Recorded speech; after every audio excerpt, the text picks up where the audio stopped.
When people think of renewable energy, wind and solar are the names that come to mind first.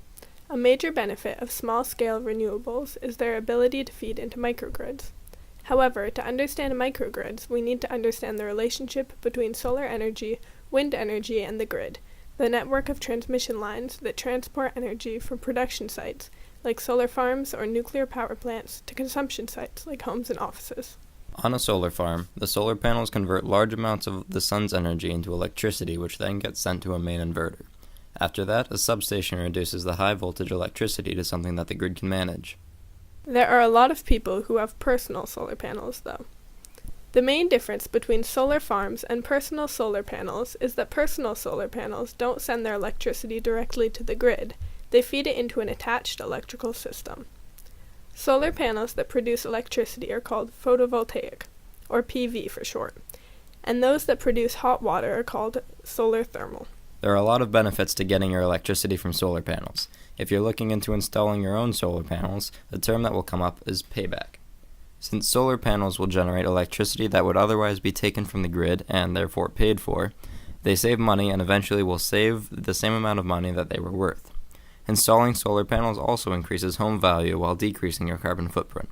Not only this, but electricity can be sold back into the grid by people who don't use all of the energy that their panels produce. Some communities are powered by microgrids, small-scale grids that are powered locally and can function independently from the macrogrid, usually just called the grid.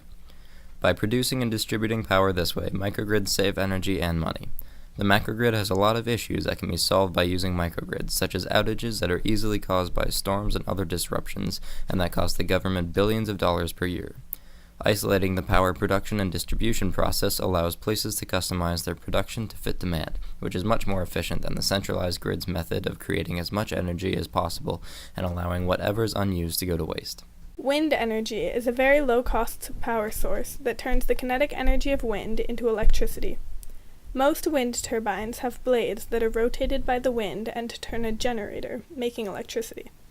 The electricity is very high in voltage, so it gets sent to a substation before being distributed by the grid. However, not all wind turbines use blades. The Safonian is a new kind of wind turbine that has yet to reach the market. The new design allows the Safonian to generate electricity at almost 90% efficiency, as opposed to the 40% average efficiency that regular turbines have. The Safonian is a good example of advancements in technology that allow renewables to be a more reasonable approach to energy in our society.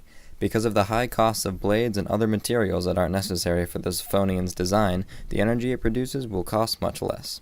In fact, the price of wind energy and solar energy has been dropping due to advancements in technology and financial benefits for a long time. For example, people with personal solar panels can often save money on their taxes because of government incentives for clean energy.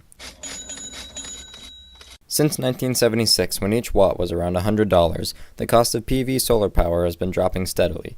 In just 4 years, from 2008 to 2012, prices went from $4 per watt to only 70 cents, and they're continuing to plummet.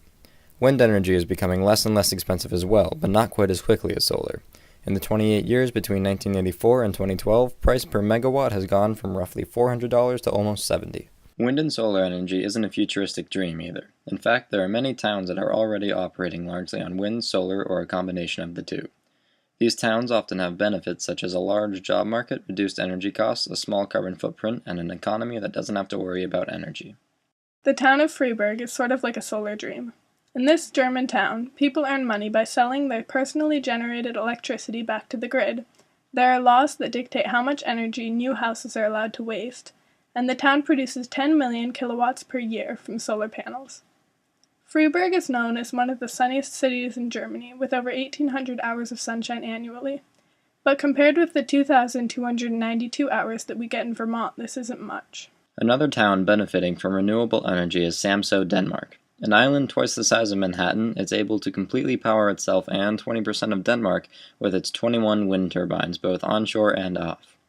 Although it costs millions of dollars to install the turbines, sales of electricity are already bringing in $80 million annually, and farmers who own turbines can make up to $4,000 per day. Interestingly, Samso has a lower average wind speed than we do here in Brattleboro. While we're getting winds of roughly 21.2 miles per hour, Samso's average wind speed is around 16 miles per hour. However, we experience very low wind speeds for 5 months of the year, making it impractical to rely entirely on wind power. This is a good example of why it's important to diversify energy sources, particularly when using renewables. Things like daylight hours and wind speeds change quite a bit, unlike coal plants that are consistently managing coal use. A diverse group of energy sources leads to a more predictable and reliable one.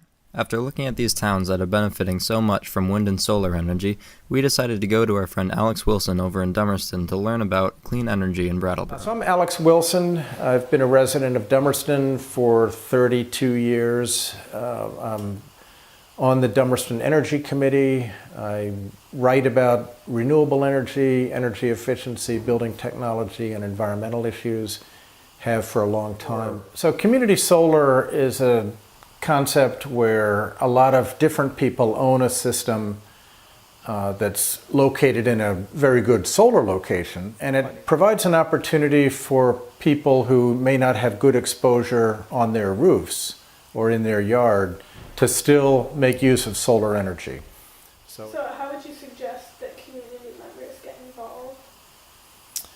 Well, a good approach would be to contact Integrated Solar or contract Sovereign, another company that does community systems, and find out if they have any systems in the works and how they can sign up. And how do you think the shift to cleaner energy Brattleboro is going to play out over the next few decades?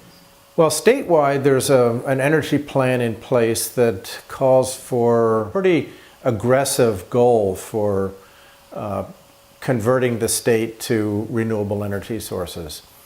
In Brattleboro, I think we're ahead of the curve. Brattleboro has a very active energy committee. They've been working with the school system to provide solar power for the Brattleboro schools. So I'm cautiously optimistic. I mean, it's a big challenge to talk about that large percentage of a community's energy needs met through renewables. But I think it's possible, and certainly I'm working toward that, and a lot of people in the community are working toward it.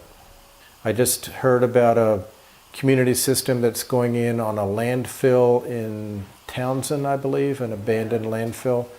And that's a great example of a site that works very well for community solar systems because it's underutilized land. You can't do much on old landfills. You can't build houses on it. You can't really do any development of permanent structures.